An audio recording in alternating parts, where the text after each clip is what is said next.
You know, I didn't hear Bubba's meltdown. They're calling it on the. No, I'm just hearing of it now. I didn't hear it either. Bubba was feeling unappreciated, and I like Bubba's attitude. I always liked Bubba because he said, you know, they don't appreciate him around here, and he can sell radios. And he said to everyone, go out and buy some radios, and let's see if we can call it the Bubba effect. Oh. And I like that. That's a good, absolutely, that's a good way to be. Yes. I need a Martha Stewart effect, a Bubba effect. Everybody should be having an effect. NASCAR and NFL effects. Come on. Right. Tiki and Rondé effect. Come on. I'm going on Letterman and Conan to sell some radios. You're working at it. I'm doing the Howard effect. You know, it's funny. You know, the paper said the Howard effect is gone, but I don't believe it. You know, it's funny. I'm like on your heels. I'm doing Letterman January 3rd and Conan January 11th. And I told the publicist from Beer League sets it up. But I told him, I said, look, the main thing I should talk about is serious. I mean, you know, like that should be the Artie effect. That's where you make your living. I think I'm a part of the Howard effect. I'm a lower rung of the Howard. You're the Artie Lange effect, which is... I'd rather be on the Howard effect. Which is a subset of the Howard effect. Yeah. Oh, okay. But you know what? Artie, when he gets credited sometimes in his other world adventures, they say he's from Beer League. I know. They don't say he's from the Howard Stern Show. No, are you kidding me? They love mentioning Howard. No, I'm talking about, I'm reading things, and they say Artie Lange of Beer League. Really? Yeah. Well, I have nothing to do with that. That's the Beer League effect. I know. So Bub evidently had a meltdown saying he had a lot of offers from other places and he's not appreciated here. And you know, that's the effect of being down in Tampa and not being up here at headquarters. I say he's down in a bunker thinking nobody knows he's there. I know. And sometimes Tim will say to me, call Bubba. I go, what's wrong? He goes, you just need some love. And I go, we're going out on a motherfucker's wedding. How much more love you want? Got a whole plane. I don't go to my own family members' weddings. Right. That's probably, if you think about it, the most expensive Christmas gift you've ever given us. I know.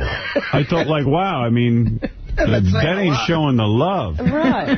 You know, I've done that for anybody. And we're going down as an entire group. Yeah. I mean, it's we're really making the supreme effort here. Yeah, I get the feeling that it's not us that thinks that, he thinks doesn't appreciate him. Really? I think it's the company. But he's leaving us with his I don't know. But I'm hearing, like, I walked in and Scott, like 5 minutes ago, Scott said, did you hear his meltdown? And I said, no. So Scott's going to pull some clips from it. He said it's 27 minutes long. Whoa. But J.D. was just telling me one of the raps he does is that he does the show for free in the sense that he pays for the studio and he pays the staff. So by the time he's done paying everybody, he's basically working for free. Oh, he's not lying, by the way.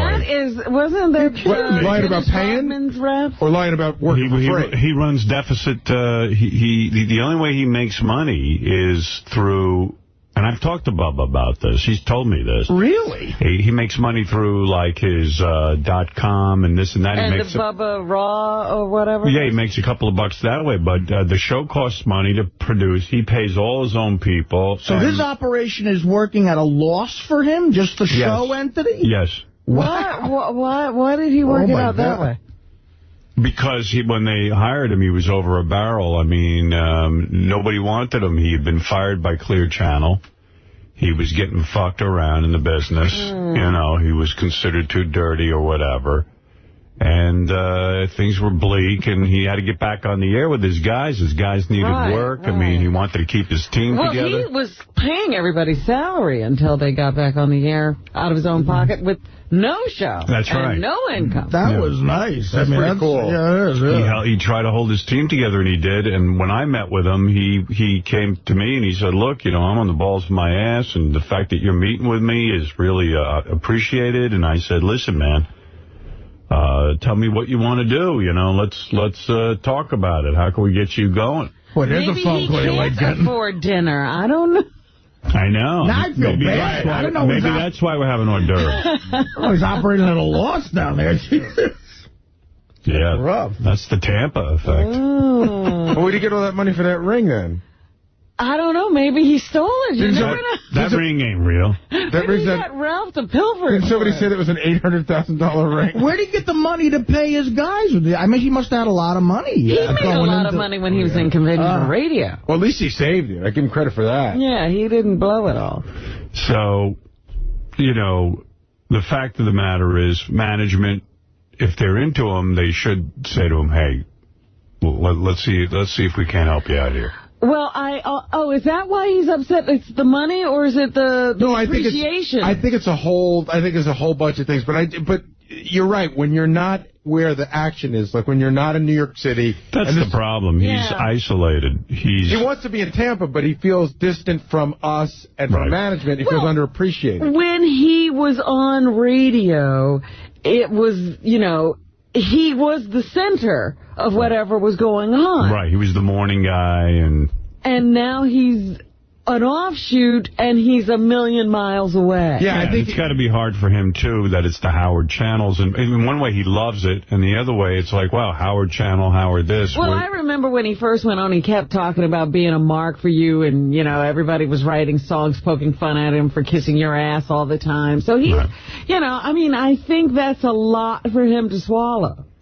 Yeah, but he's doing a great job, and I couldn't be more thrilled working with the guy. I like him a lot, and I think his show is real good. Oh, his show is awesome, but maybe he's in the mindset of, like, you know, 1 year's over, and you get, like, people sometimes, if they're generous with something, it's not worth it if you get a resentment that you build up, you know. It's like... Well, not only that, when all you're ever hearing about is the Howard effect, the Howard effect, the Howard effect. But he's part of that. He's never... But he was the guy. Right. You know, it's very different. You don't understand, Artie. No, I've never been the guy, and I love that. I love being the other guy. You don't understand what it's like to be the guy. I was the guy once with Beer League, and my head almost exploded. Trust me, being the guy, while everyone else was enjoying themselves, I was meeting with Scott Greenstein for an hour yesterday, hearing about... enjoying themselves? Yeah, well, whatever. I mean, I'm just saying, that's what the guy was doing. Mike, you're on the air. Hey, now. Hey, now. Yeah, that meltdown was something else yesterday. But I tell you what, Bubba threw a lot of love your way. It had nothing to do with you. It seems like it's Greenstein up. He doesn't feel appreciated at all. But I know those guys try. They're really trying hard to remember to pay him his due. I know they're always talking about him. You know, Tim Sabean tells me he's on the phone with Bubba several times a week. Several times a day. I think he needs to make it every day. I don't think it's every day. I think he needs to make it every day. And, you know, Ross sends his, you know, his love that way all the time. But I think he needs to hear from Scott Greenstein and those guys. Because on the other side, Bubba's always thinking he's going to get fired for some reason or other. Well, yeah, Bubba, because sometimes Bubba does stuff, and then I think they have a disagreement, management and Bubba, about where the show is going and stuff. And I'm kind of left out of that. I never want to be in the position where I'm telling Bubba what to do on the air. Right, absolutely. That's his thing. He works for Sirius, and he's on our channels. But, you know, that's his deal with Sirius. And a lot of times he'll say, gee, you don't have these discussions with Howard, but they do. You know, and he doesn't realize that I go through the same stuff, and that's just business, you know. You can't...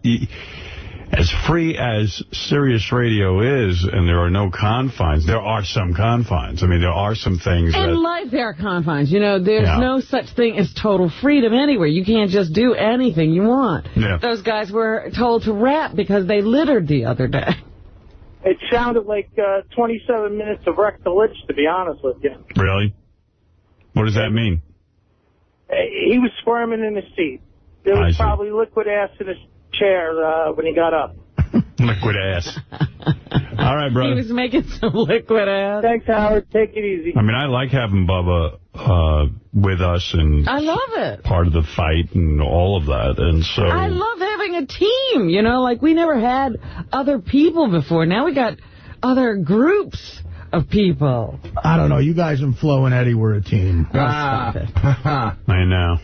That was the last time we had a team. I remember those Flo and Eddie. That was so great. Look, if bullets were coming, I don't think Flo and Eddie were going to take any of them. I love when they hired Flo and Eddie. It was just like, wow. They really can't find anyone else to do what I do. I thought it was such an insult. It was you guys into Meg and then Flo and Eddie, because we would just keep the radio on all day working. And their opening song was a takeoff of the Ninja Turtles. Right, yeah. Remember their opening song?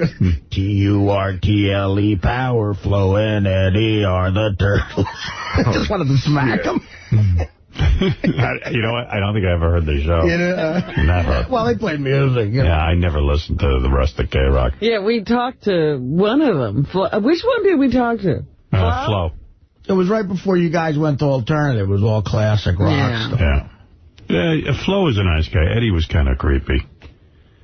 But, you know, I don't know what his deal was. I don't think he liked us or something. Really? Nah, he was just crotchety. It was probably bullshit on the air then, because they always said they liked you. Oh, really? Flo was more of our guy, and Eddie, I don't know. He just kind of... He didn't have much to do. You know, it wasn't that he hated it. It's just like he was like, hey, this is a job, and I'm going to go home. Yeah, Flo, for some reason, was hanging around all the time. That's the other thing with Bubba, too. I know, like, Scott Greenstein can't sit and schmooze Bubba because... The guy's running 120 channels. A lot of shit. I think that phone thing has become a part of his head at this point. Yeah, he looks like a Borg. You ever see the Star Trek Borg episodes? Yeah, I know what it is. And they're half man, half machine. He has that phone thing that he walks around with on his head, and he's starting to look like the Borg. If he just had that little eyepiece, he'd be the Borg. Right. Well, just the ear thing he has, like that thing going on? Yes, he just has that. It's creeping around to the front, though. You know what I'm watching now? The whole first season of Battlestar Galactica came out on DVD. Oh, wow. The new one. Yeah. It's a great show. Yeah, I stopped watching it midway through, so I'm going to watch the whole first season. I love it, yeah. On DVD. It's rough and tough. Yeah, it's cool. The They're always Cylons. fracking doing this and fracking doing that. You like science fiction? Well, I like all the real...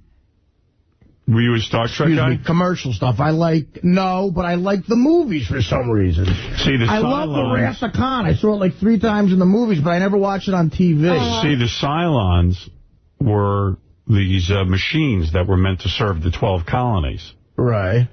12 colonies in space. Mm-hmm. And the Cylon machines decided to revolt. And there was a huge war between the Cylons and the humans. But how do machines decide to revolt? They became intelligent. Artificial intelligence took over. You know, that always is all that bullshit. They became self-aware. Yeah, they became really good. Like, look at these machines that are good at chess, you know? So they became really good, and the machines went to war with the humans, killing many, many humans. And they... McPine. You know, I sound like Riley Martin. You must understand. The aliens came down and killed the dinosaurs so that man could live. I mean, what's the difference between the Benunians and the Cylons? Nothing. Roughly 6.5 million years ago. The difference is we're saying it's science fiction. We're talking about a show.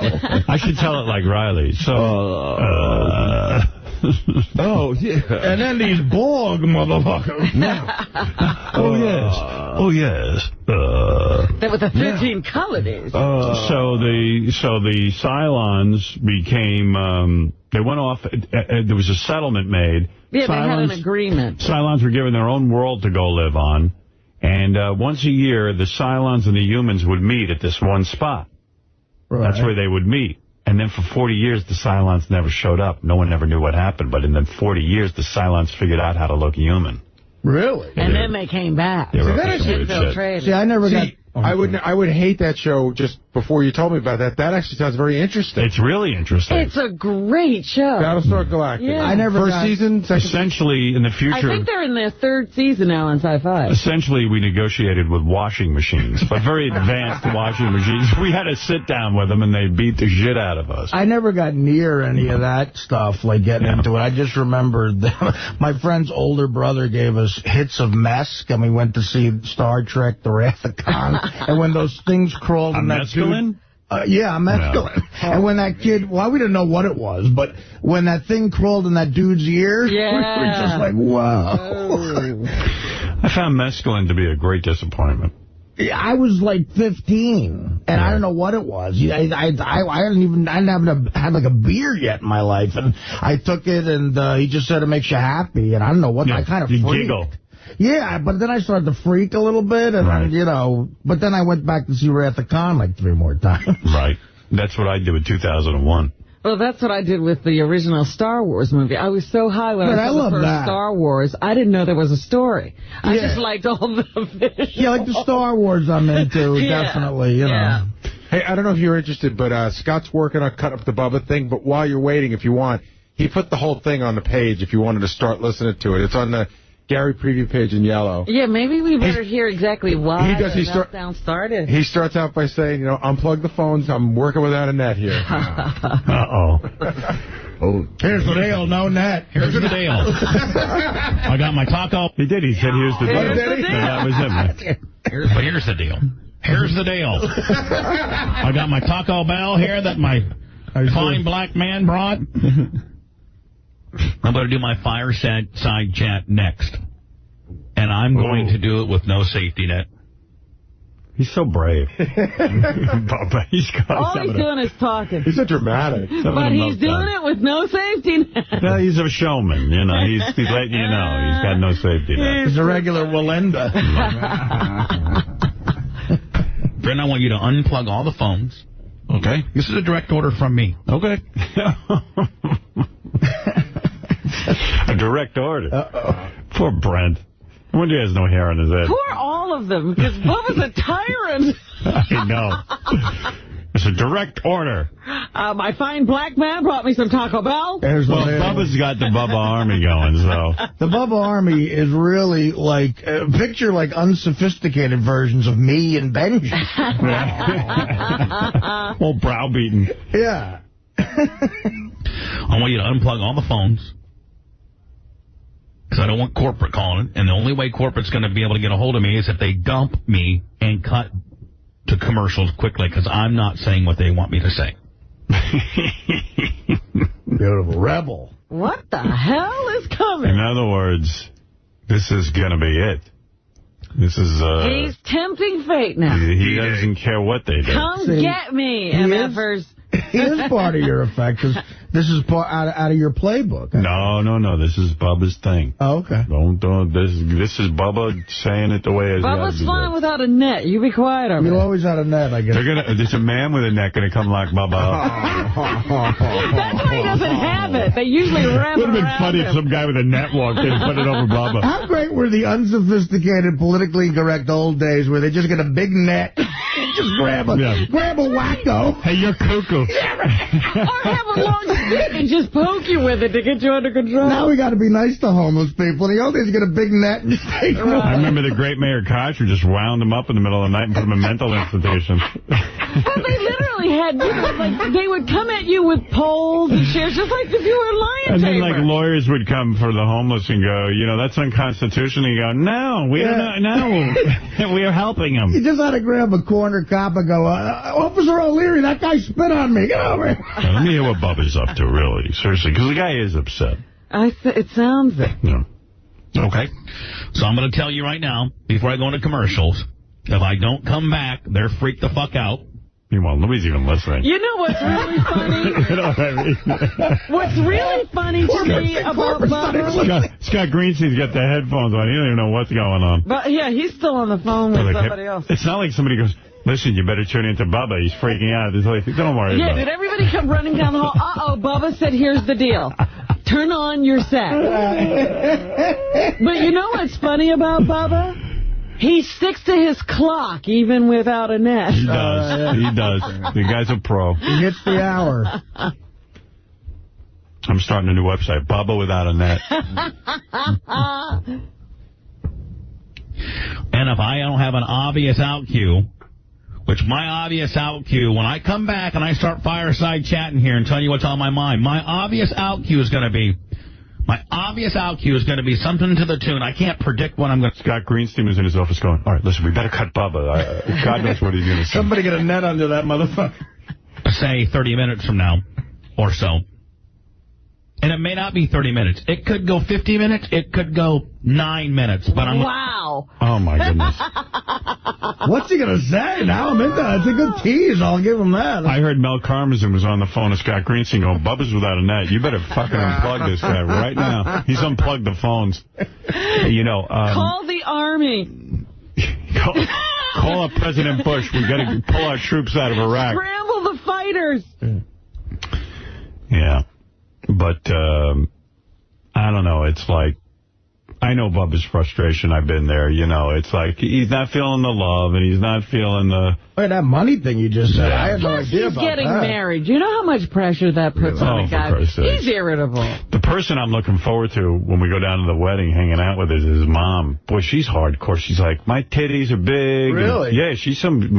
Boy, she don't talk like any mom I know. And he can ask her anything, and, you know, he gets her to say things, and then he plays it over and over again. Right. Where did you grow up, Bubba? I don't know. In the Midwest somewhere. Oh, is that? Yeah. In Indiana or some shit.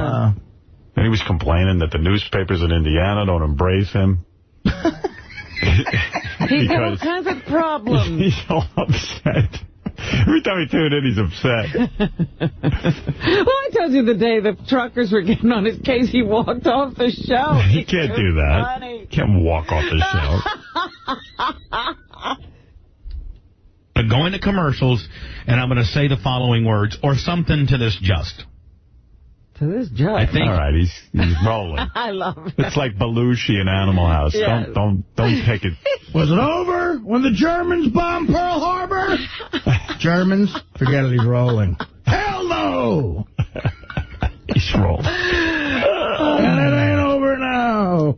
From the bottom of my heart, I thank you for sticking up and sticking with me and for believing in me. Who? His people, I guess. The Bubba Army. The Bubba Army. Maybe you. Maybe you he's talking to. No, he's addressing his army. Who even knows who's sticking with anybody This is anymore? like the beginning of Patton when George C. Scott comes out in front of the flag. But I had to say what I had to say. Bubba knows how to win over the crowd. First, I'm going to thank the people. Yeah, I don't want them to think I'm pissed going to off thank at them. you guys for being cool. Not you guys, my listeners. No, not you guys. Yeah, you assholes, I don't care about. Now you 25 cents. Ned, Spice, Manson. Not that we have a place to sit around here anymore. But I'm going to ask you guys to leave. I'm going to try to do that. I'm going to try to do this on my own. It's all about me. It's nothing about you guys. I represent you. Oh, I've never seen him. Throwing them out of the... they can't even stay in the studio? I like that idea, though. No. I'd like to maybe throw you guys out right now. Now, don't you start. An early lunch would be great. Don't you start taking tips from Bubba. Nice. Excellent. And the thing about it is I'm in this fireside chat, and I have ADD to the 900th degree. And as bad as it is... when my guys are in here, I can only assume that it's going to be that much worse now that I'm by myself. I heard there's a big war between Cabby and Pharrell. Yeah. I hear that's a real good one. I saw that coming. Like I say, Cabby in the hall the other day was starting already. Really? With Pharrell, yeah, outside. He was like, you know, that show ain't nothing. And Bubba's blasting management is a whole... Where's Bubba in the Pharrell Cabby thing? Does he doesn't have an opinion? It's getting good now because Howard 100 News has shit to cover. Right. Yeah, if everybody here is going to start turning on each other. That's a fucking harmonious anymore. A year in, we're ready to roll. I guess the honeymoon is over. I've been waiting for this. This is why the Howard 100 News team was developed. Cover this kind of garbage. Finally, things are coming together. I don't have them to redirect me or help me along. I can't tell you the last time that I ever have been in here by myself and did a show all by myself. Maybe it's not such a good idea not to have them in here. I'm going to try to be gimmicky. But I'm going to be honest with you. I got something on my mind, and I cannot keep it. I cannot K5, and I cannot I'm not sure if he went into it. K5? What's K5? I don't know, but I think Bubba wanted to shove some phone up some chick's ass or something. Then there was an argument about that. Well, he keeps losing things. He can't shock the puss. And he can't shove phones. You can't handle a rape around here. What the fuck? I'll hit bite my lip any longer. I have to be honest with you. Because when I can't be honest with you, it just eats me alive. Bottom line is, this show is what makes me happy. Oh, no. And I know Howard is the same way. He loves to be on the air. I love to be. I hate it. Oh, stop it. I do. You do not. Yeah, look, you were calling people on the phone when you were off. You're so anxious to open your mouth. Really? Was it? Who'd I call? Remember you came back from Thanksgiving? You said, look at all I stirred up because I'm sitting at home and I didn't have anybody to blast off to. That's true. And I started calling Kelly on the phone to get her all worked up. Doesn't mean I like it. It's an addiction, I guess. I don't know of any other trade. I don't know of any other thing I can possibly do. Oh, bullshit. There's plenty he could do. Like what? I don't know. There's something Bubba could do. How about fitness trainer? I have listened to Bubba. I don't think there's anything else. No, this is it? All right. All right, Bubba. I had 2 years to figure that out. And all of us end up getting back together as a team. And we're doing what we think is decent radio on a daily basis. But I love my listeners. And you guys can say that I'm a fag. And you guys can say... Already he's combating the... Listeners. Now they're calling him a fag. What is going on? Just he's going to put a gun in his mouth. He's making up a fake argument. A goodbye. Here's the bottom line. They got to just pay him more money. I think that's what's going on. I want to hear the meat. You know, we're just hearing what's going to happen after the commercial. All right. All you guys being quiet over there makes me nervous. I kind of like to hear the little chit-chatting, because now I know you guys are listening to me. I know that I got a couple million people listening to me, but knowing that you guys are all gathered up in the next room listening got me nervous as well. So continue to chit-chat, you fucks.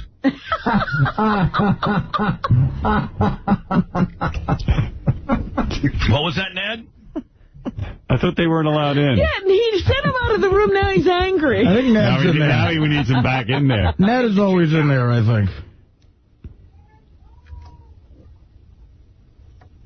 Hey, Dave, can you tell Ned to go out and take a ride or get high or something? He's walking out. All right, get him out of here.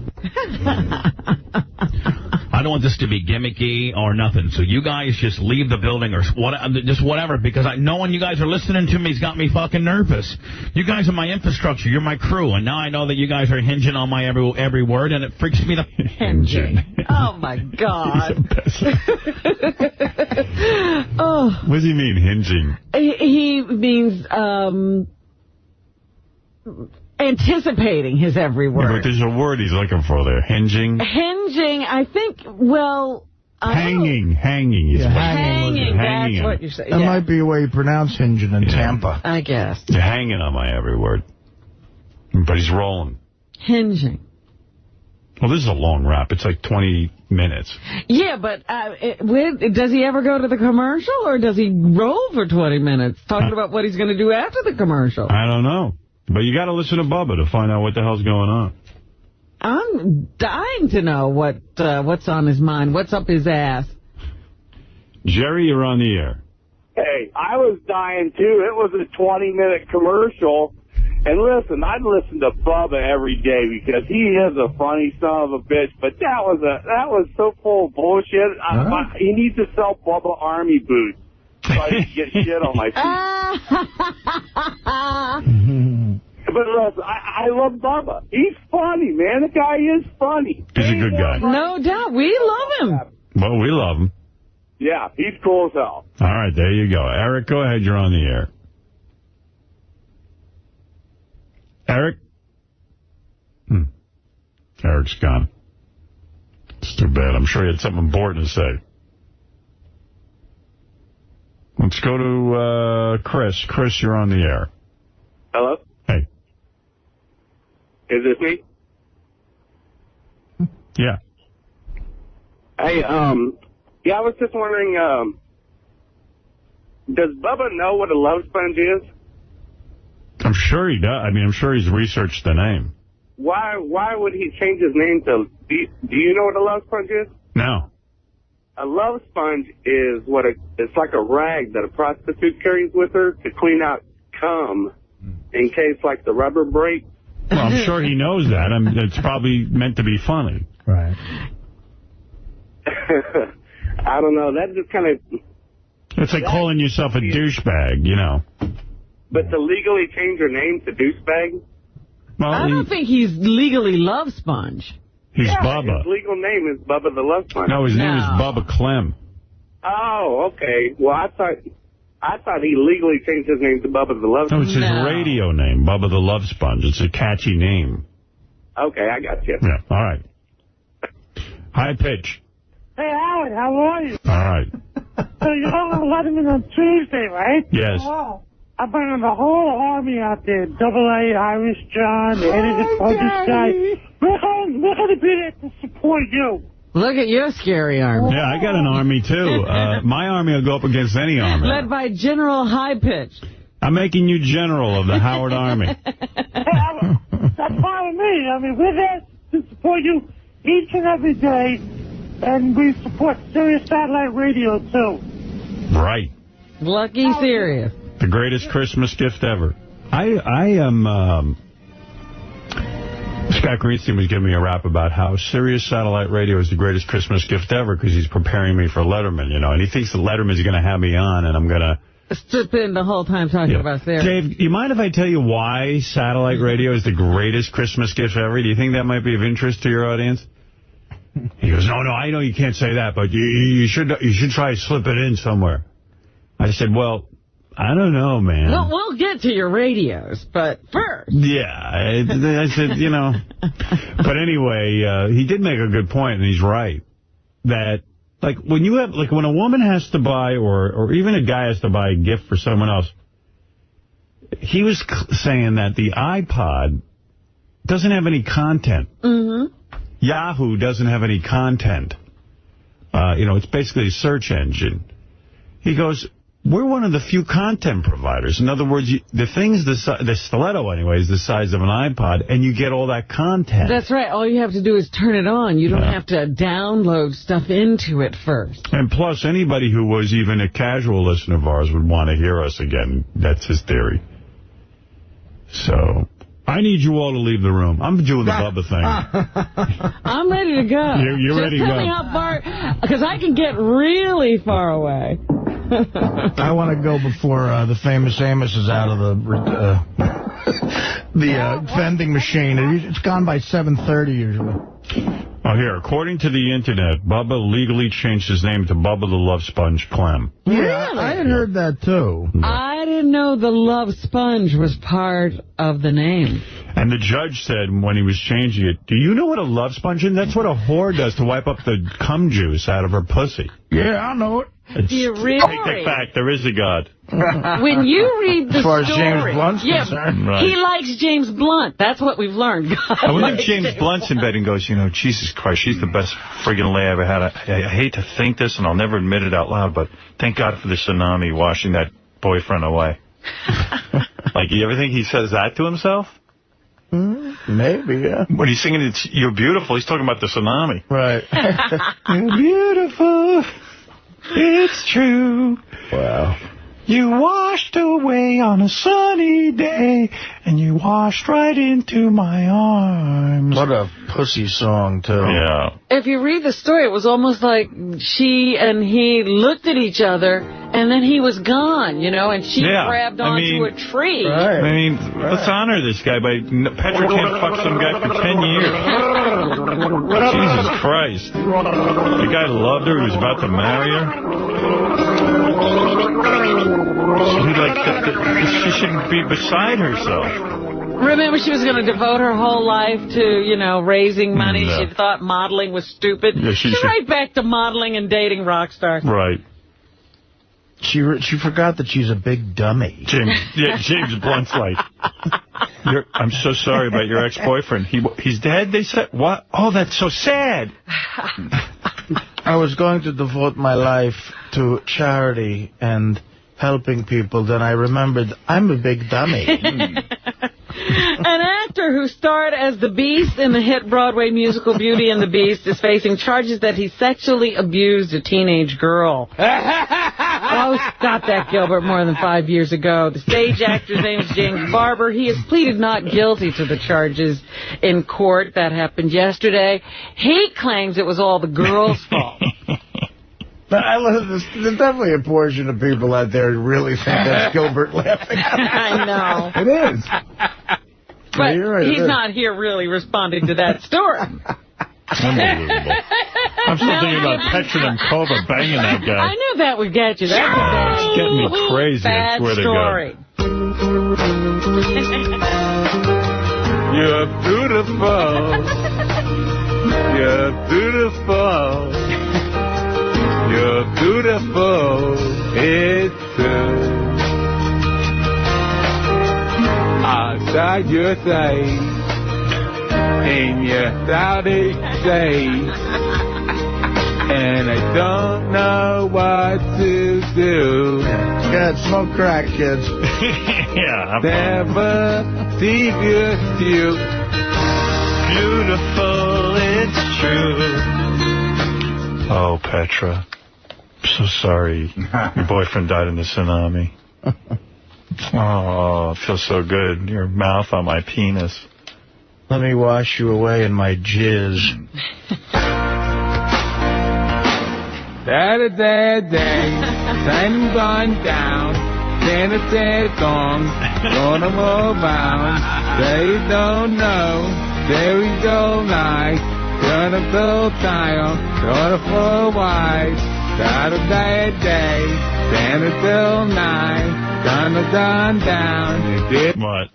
Very good. Thank you very much. Do you care about this article that someone gave me where Petra talks about, like, months and months after the whole thing, how she still talks to Yeah, let me see that. Yeah. Let me see I that don't think she's shit. talking to him now. No, I bet you she forgot him. Model 𝗦𝗵cie𝘄𝗿𝗍 says she still talks to boyfriend Simon Artie. Oh, great. Months after the Indian Ocean tsunami nearly killed her and swept away the British photographer. I talk to Simon, I write to him, 𝗵𝗵cie𝘄𝗿𝗍 told ABC News. I bet she hasn't received a letter since she's been doing... Yeah, all of a sudden the letter's dried up. James Blunt. I never used to write a diary. If I'm this guy in heaven, you're like, I was a photographer. This guy wrote one hit song, honey. What's the odds of him having another one? I've taken plenty of pictures. I'm finding it harder to talk to my boyfriend with James Blunt's cock in my mouth.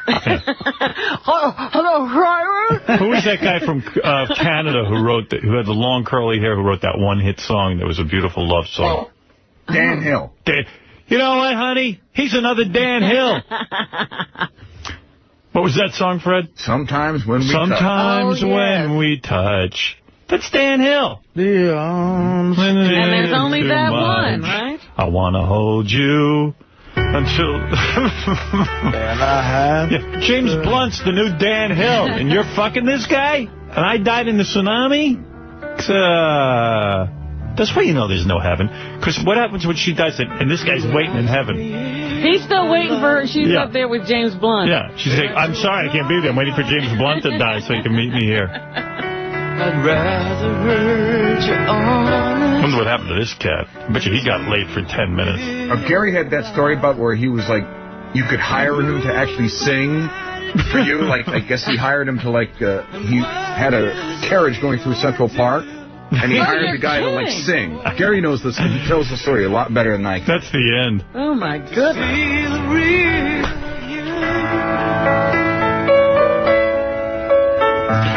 Petra, I'm no longer receiving letters. Up in here in heaven. Remember me, I'm your dead boyfriend, and you don't write me anymore. There is a heaven and James Blunt's in it. Yeah. What do you got? No, they said you wanted me to come in and tell the story of how you could hire Dan Hill. Do you care? It's like a horse carriage. Yeah, no, it's really quick. How much? We knew a guy who had a lot of money, one of those stockbroker guys with a ton of money. So he wanted to get engaged to his girlfriend. So her favorite song was a Dan Hill song, which wasn't that one. Okay. Oh, so what's the other one? You know, girls think you're a tool when you do shit like that. Yeah, he's got a couple of songs. When you hired Dan Hill to sing, like, girls think you're just an asshole. So he got engaged in Central Park, and what he did was, the girl had this favorite song, so the guy and the girl got in a horse and buggy in Central Park, and when he had it set up, when they came around the corner, Dan Hill was standing there with a guitar singing the song. But here's the funny part. The funny part is, like, does anybody in this room have any clue what Dan Hill looks like? No. I do. I saw him in concert once. So what happened was, he knew that she was going to have trouble, so he had brought the album cover, and he was holding it up to Dan Hill. So that's not too insulting. So this is the deal. He flew him in from Toronto, paid him $10,000 for that. Wow. You know, Beth was telling me once she had a boyfriend at some point who, like, called a radio station and dedicated a song to her. Right. And, like, called her up and goes, are you listening to the radio? You listening to the radio? You gotta, and the DJ came on and goes, this is to my beautiful Beth. And she broke up with him. Because he was a tool. You know? You don't do that. You don't get Dan Hill to sing Sometimes When We Touch. It wasn't a little too into her. It wasn't even Sometimes When We Touch. That's what's so funny. Right. It's not even his big hit. And the horse that's pulling the carriage is going, fucking asshole. And the guy standing there with the album cover going, no, it's Dan Hill. No. He lost all his hair. You don't understand. Sometimes When We Touch is $12,000. It just seems like a lot of stress. I never used to write a diary, but now I'm writing a diary to him, she said. This is 𝗫𝗫𝗄𝗏. Did she start telling him when she dated, James Blunt? Yeah. Dear Simon, I met a wonderful man. He wrote Sometimes When We Touch. No, beautiful. Whatever. He's a wonderful singer. You would really like him. I know you'd approve. Yeah, right. Too bad he can't write back. You disloyal bitch. Said you loved me. And 𝗫𝗄𝗏 and Artie were in the Thai resort of Khao Lak on December 26th, one of the deadliest tsunamis in modern history hit. Oh, great. Just his luck. Yeah, poor guy. Areas of Asia and Africa were flooded. More than 200,000 people are believed to have died in the disaster. Like 200,000. Yeah, the Czech beauty told Sawyer she thinks of Artie daily. His favorite saying was, the day without laughter is a day wasted. She said he was so kind and so respectful for people. He loved life. Day without laughter is a day wasted. Yeah, he's laughing now. I bet you there's a day without laughter now. I still have nightmares about the experience, just water rolling and rolling, and when you close your eyes, just water. Oh, that sounds like a nightmare. Hey, you know what? Good, she's happy. The fuck? I met her, actually. Couldn't she remember the guy a little while? I met her when I was taping some TV show. She walked by, and she was very nice. I'm sure she's a very sweet girl. Yeah. She's a young girl. What's she supposed to do? Spend the rest of her life alone? Dear Petra, I heard the good news you're dating James Blunt. I've made a lot of friends among the other shark feces. The shark ate me right after I died, and now some shark shit laying on the bottom of the ocean, but right next to me is a lot of very nice people from Bali. Yeah. And then another shark ate the shark feces and shit me out again. But I'm glad you're dating James Blunt. I'm going through endless cycles of being made into shit. I'm glad your boyfriend's worth millions of dollars from a stupid love song. Yeah. Oh, by the way, I just got eaten again by a lobster. I can only hope that one day he'll be standing in Central Park singing that to some guy and his girlfriend. The shark ate me, shit me out, then another shark ate the shark shit, and now a lobster's eating that shit. I'm going down the evolutionary scale. I hope things with James Blunt are going well, and I hope one day he's in Central Park for like 10 grand singing that to a couple who are about to get married, and they have to hold a picture next to him to prove that it's James Blunt. The second shark shit didn't agree with the lobster, and he threw me up. Yeah. Now I'm lying here inside a catfish, waiting to be shit out again. Now I'm in one of the lobster's pincers. Yeah, on Fred's arm. Yeah. One day, if I'm lucky, a whale will shit me out. I can only hope. That's the thing I look forward to. But you have a nice time with your new boyfriend, James Blunt. I'm hoping to be turned into liquid so something will piss me out. I'm so glad to hear that you're happy. Yeah, I understand you've gotten over me. Like you're able to go on. My only solace is that first shark. His asshole was bleeding from one of my teeth. He had trouble shitting me out. It's an amazing shark hemorrhoid. What an awful way to die. Could you imagine? That poor guy. I swear to God. Oh, that poor guy. I hope he isn't aware of what's going on here. And I am. You hope there is no afterlife. I wasn't even dating Petronimkova, and I'm pissed. I hope wherever he is, they don't have Sirius, so we can't hear this conversation. Yeah. No, he probably doesn't have Sirius. He's not part of the Bubba army. He's fucked. Where is Bubba? There's the deal, Bubba. I love my Bubba. Breakdown. Yeah, we don't want to lose Bubba. Bubba's got other offers. We got to. Who knows? I want to say right now, I got other offers. All right. He probably does. He's good. There's no reason why he shouldn't. But what do you have other offers where you make money, dude? Why don't you shut up? Yeah. Don't you want this offer? It's an offer where you lose money. Get off your high horse. Look, you've made money before. Those people weren't very good to you. I didn't see you do it so well when you were making money. The world is so screwed up, isn't it? This is case in point. It ain't fair. It ain't fair. Meanwhile, the Iraq Study Group released their report yesterday. What'd they find? And the recommendations were, let's get out of there. Let's, lower our expectations and back out. Yeah. They were like, hey, you know what? We're screwed. Bush doesn't have a plan.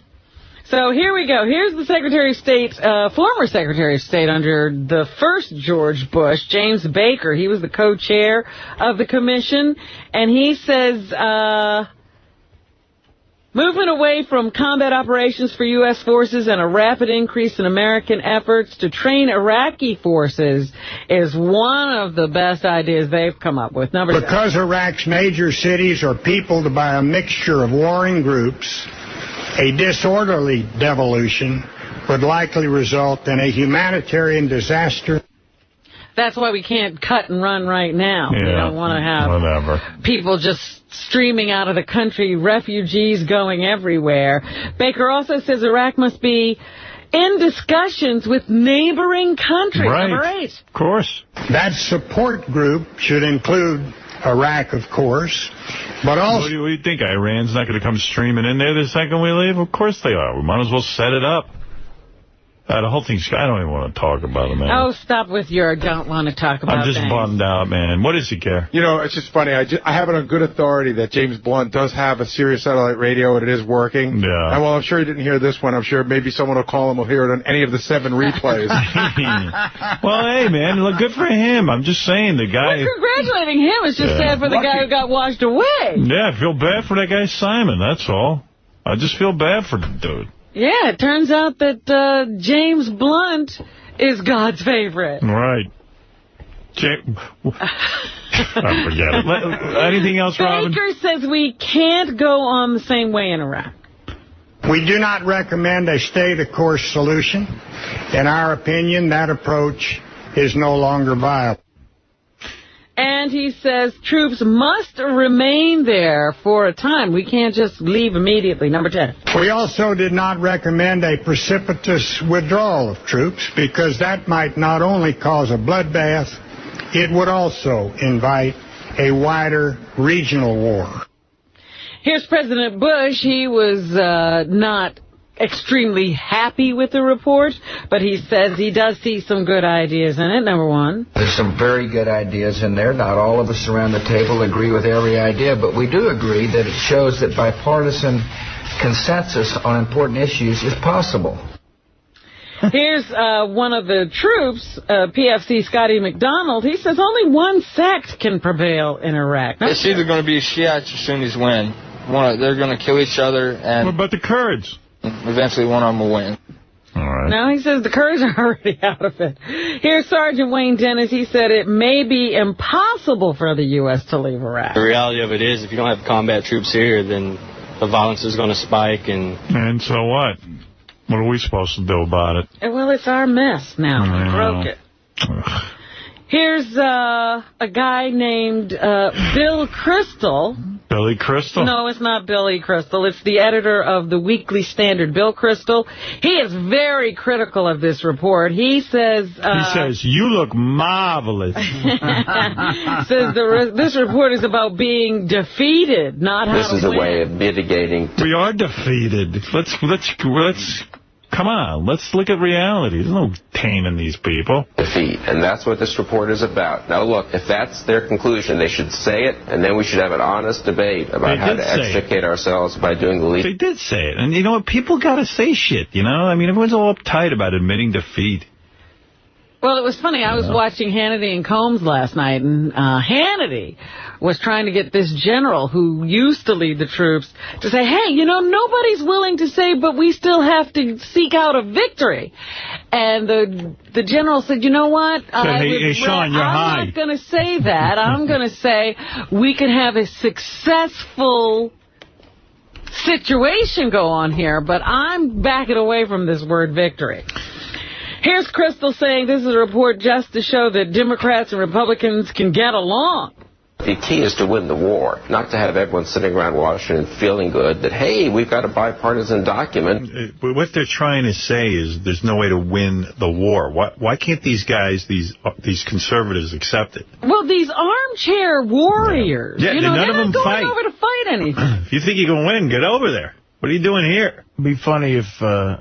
after every statement, Bill Kristol went, can you dig it? I know that you could. It's not funny. It's not fun. And here's former Vice President Al Gore. He claims that the Iraq situation is one of the worst strategic mistakes in U.S. history. They're all basically saying the same thing. This is an utter disaster. This was the worst strategic mistake in the entire history of the United States. And now we as a nation have to find a way, in George Mitchell's words, to manage a disaster. So that's the fallout from the, and you know, everybody weighing in on this situation with the Iraq report. Meanwhile... 3.5 inches, Robin. What's that? I'm stretching. Wow. 10 U.S. soldiers were killed in Iraq yesterday. 5 of the soldiers died when their vehicle was struck by an explosion in North Kirkuk province. The military says the 5 Task Force Lightning soldiers had been conducting combat operations when a blast occurred. The 10 yesterday Freddie. brought to at least 29 the number of U.S. soldiers killed in Iraq since the beginning of December. And in Afghanistan, a suicide car bomber killed or wounded 15 civilians in an attack on a NATO convoy in southern Afghanistan yesterday. Right. Or actually today.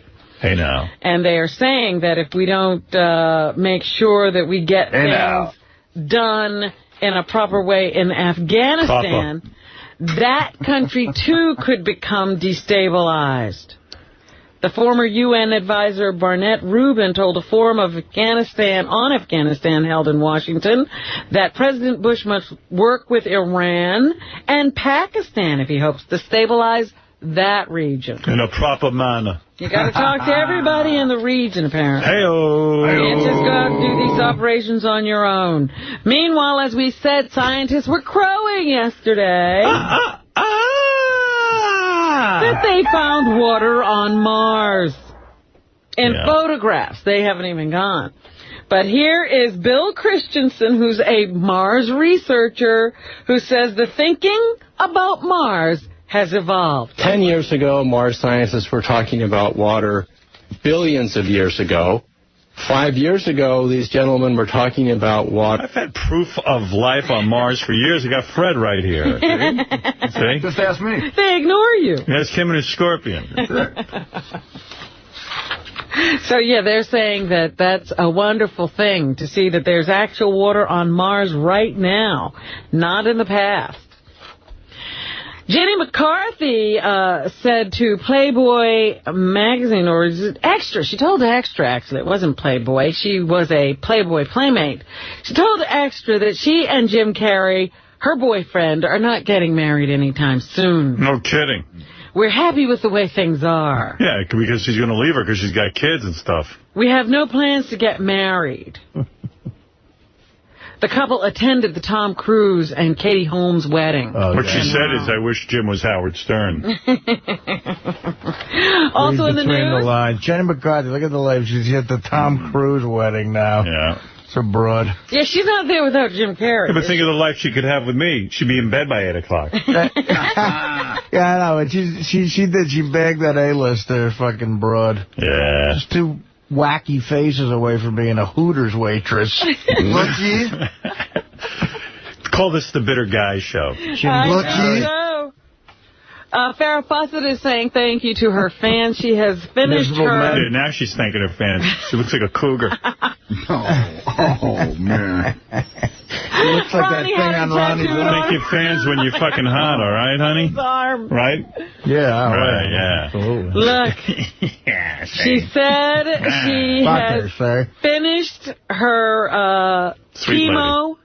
She's suffering from cancer, you remember. Yeah, I'm sorry about that. She was a nice lady. She's finished the chemo, and she says that was the Farrah Fawcett. Oh, I thought we were talking about the...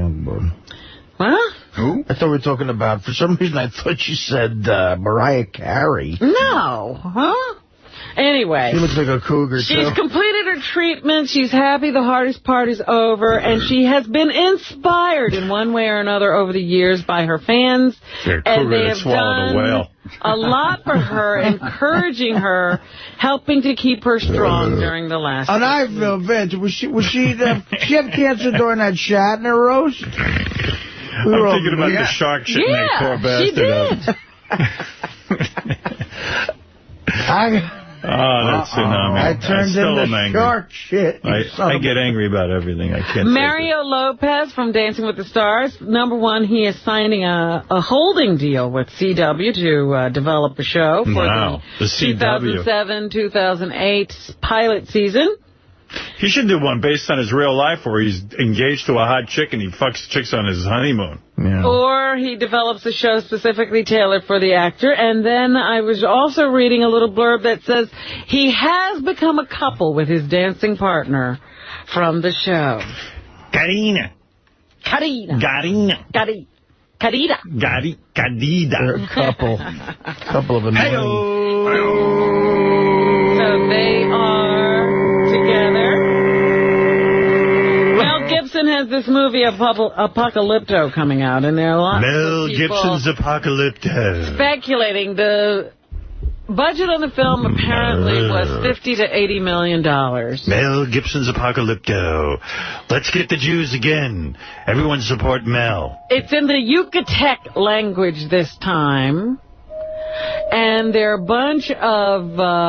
Mel Gibson's Nobody Give a Shit-O. Is it? Can you see this movie and still claim to like Jews? Yeah, sure you can. You can always claim to like Jews. Yeah, no one's going to believe you, but yeah, exactly. And they're saying there's no telling whether his Christian fans that he gained from Passion of the Christ will buy tickets to a film about pagans. These are people who didn't believe in God, for God's sake. And they were cannibalistic. Meanwhile, the Mayan culture, people who are from that, or descendants from that culture, are complaining about the film already. Mel Gibson's Apocalypto. Really show the Jews and see it 10 times. Descendants of the Guatemalan ancient civilization of Mayans say Mel Gibson's new movie Apocalypto is racist. Yeah. Mayan cultural leaders who've seen trailers for the movie set to be released this weekend say they are horrified with how their ancestors are portrayed as brutal savages. They say scenes of scary-looking Mayans with bone piercings and scarred faces, hurling spears and sacrificing humans promotes negative stereotypes about their culture. That's all of our ancestors. They were all like that. They're saying not theirs, Artie. They're being picked on. Some critics say Apocalypto is even more gruesome than some horror films. There are men gnawing on fresh-cut animal testicles, men's pulsing hearts being torn out, and an infant being violently swung around by its leg. Cool. Sounds like that Fear Factor show.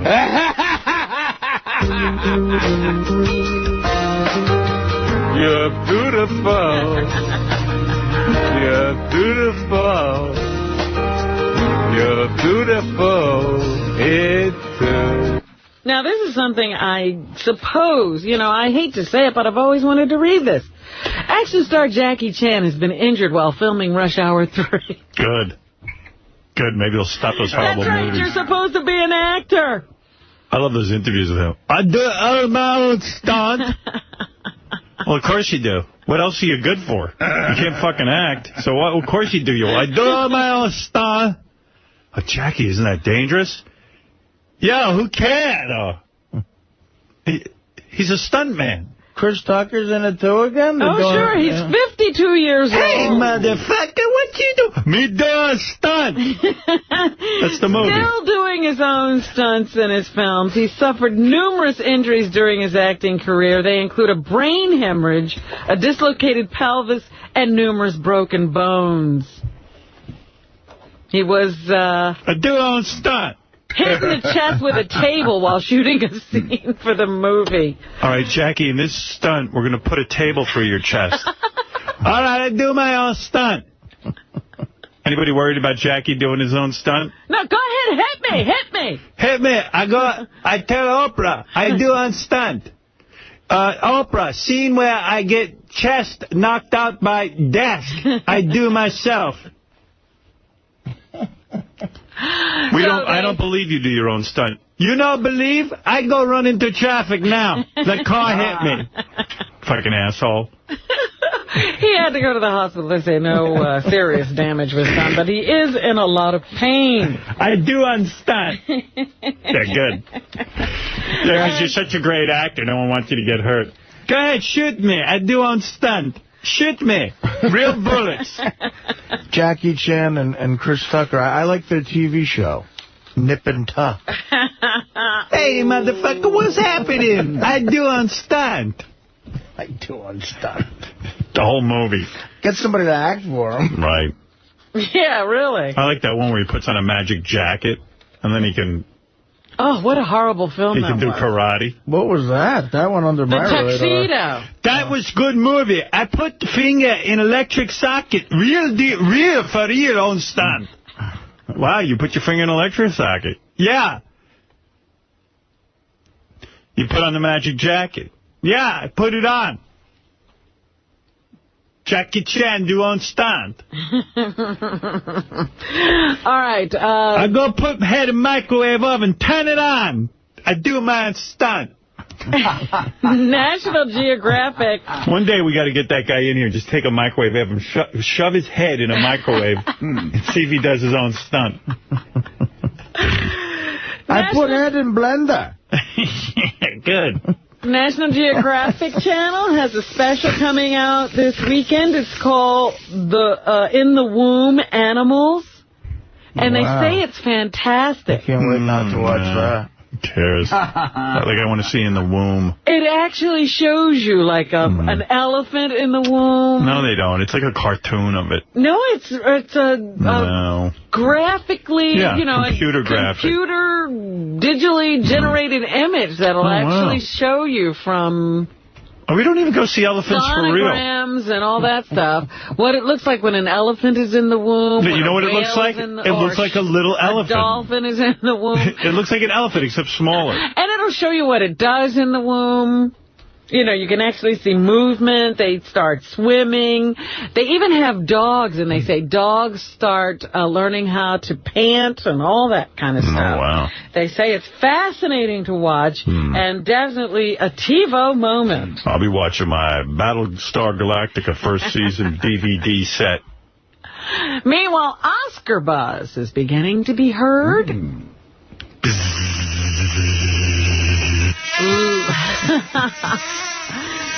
A lot of people saying that a girl who was booted out of American Idol may be in win Oscar knock. Let's hope Will Smith and his son get the Oscar together for Best Supporting Actor and Actor. Well, they are up for it, too. That's another so that family could be more obnoxious.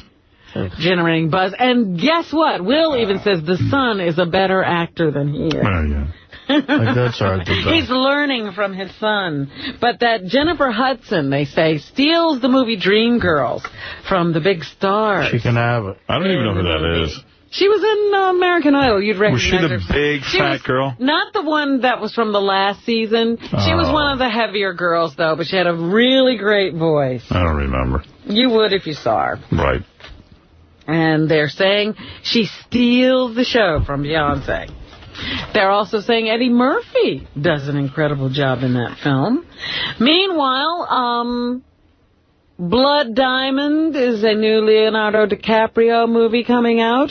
Are you ready to give up diamonds? No. Are you going to now go shop for non-conflict diamonds? No. No. Oh, stop it. You're not going to care? No. No, I'm not. I'm really not. I'm being honest. I can't get that involved. The whole movie is about how diamonds are mined in certain countries and they fuel wars. No, I didn't start that. What? I mean, I don't know. I don't know anything about it. I just go to a store and buy a diamond. You're not even going to, and they say that some of these bigger jewelry stores, you know, especially De Beers and stuff like that, may have a hand in makes me appreciate the diamonds more that people go through such effort to get going. That accent DiCaprio's doing sounds lame. Oh, the South African accent? Fuck knows what it is. Hello, mate. That's what it sounds like. It's like an Afrikaner. I'm an Afrikaner, I am. Throw another diamond on the party. That's Australian. Leonardo the Afrikaner, I am. Leonardo the Afrikaner, I am. Yeah, the commercial's like, we've got to get this diamond. Hey, let's get out of here. Leonardo DiCaprio talking about his co-star, Jennifer Connelly. Hey-oh. And don't buy these diamonds. The point isn't that we need to boycott. Oh, now she's suddenly an expert on diamonds. I'm single. I don't buy no more diamonds, She did a movie. Now she has a cause. Shut up. Come on. Diamonds. But hopefully that people will be motivated to be a bit more ethical in their consumerism, which I know... All right, well, put me in that movie, then I'll worry about it. Fuck me, Jennifer. A person from Amnesty International who says diamonds are funding wars, number 6. Oh, they're not. These are civil wars, so people are killed, women are raped, children are killed. Because it's money, it's diamonds. When you look down at that diamond, just realize there's blood on it. When your man gives you a diamond, he loves you. And these diamonds are helping to fund these wars. Heroin funds wars, too. I'm not going to stop buying that. Well, that's what's happening. I can't teach you people anything. I'm going to get non-conflict heroin. You know. Well, I'm giving up diamonds. Are you really? No. I'm going to try to stop buying them. I'm addicted to them. You already own them all. Try to stop buying them. You're like every other broad. You want the 50 rapes. Yeah, I don't want those blood diamonds. And how do you know what's what? You go to Tiffany now, and the guy says, oh, that's a non-conflict. Then don't buy any of them. Tiffany would never get involved in that. Don't buy any of them. All right, let's... That's a way of figuring it out. Let's call it a day. Everybody have a good weekend. Artie, have a good time at the Playboy Mansion. I'm going. All right, everybody have fun. We'll see you. Yeah, I didn't even tell you I got a call from Dancing with the Stars. No. Are you doing it? Do it. Oh, do it, Robin. How could I do it? Do it. I don't care. They got to bring it to New York. You're going to let me off for 16 weeks so I can win? It would almost be worth it. Oh, yeah. Oh, that would be funny. Come on. Not funny. We'll root for you, too. Do you think you can do it? I could dance. Would you like to do it? If I had the time, but I don't have the time. Hold out for more scratch. You know, I'd rather you do that than race cars. The car racing thing is a weekend. I bet you get a lot of money for it. I bet you I could, too, but I gotta not be here. What did they offer you?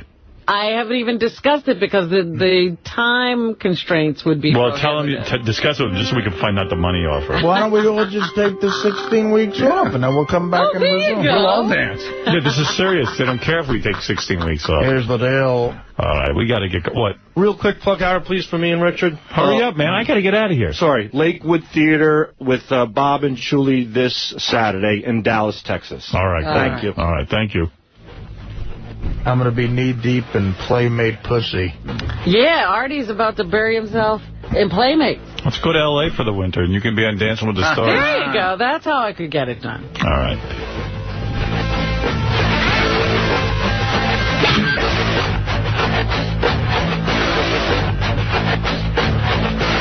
This Friday, December 8th, King Norris at Johnny Malone's, 1227 Wantagh Avenue, Wantagh, New York, 516-783-8338, the number, or go to kingnorris.com for info. Friday, December 8th, see the Reverend Bob Levy, Sal, and Richard at the Count Basie Theater, Red Bank, New Jersey. Call 732-842-9000 or go to therevboblevy.com. Saturday, December 9th, it's the Killers of Comedy with Sal, Richard, and Bob Levy at the Lakewood Theater, Dallas, Texas. Go to Ticketmaster.com or KillersOfComedy.com. Friday, January 5th, see Sal, Richard, Bob Levy, Beetlejuice, and more at the Avalon Nightclub, Sacramento, California, and get your tickets at CleanBoxEntertainment.com. And you can see the same crew Saturday, January 6th at the Great American Music Hall, San Francisco, California. Call 415-885-0750 for tickets. For any Artie information, go to Artie-Lange.com. To book Benji and his naked lesbian bachelor party strippers and to see their new, dirty, interactive website, go to dialadancer.com or call 1-800-414-7808. Oh, that's good.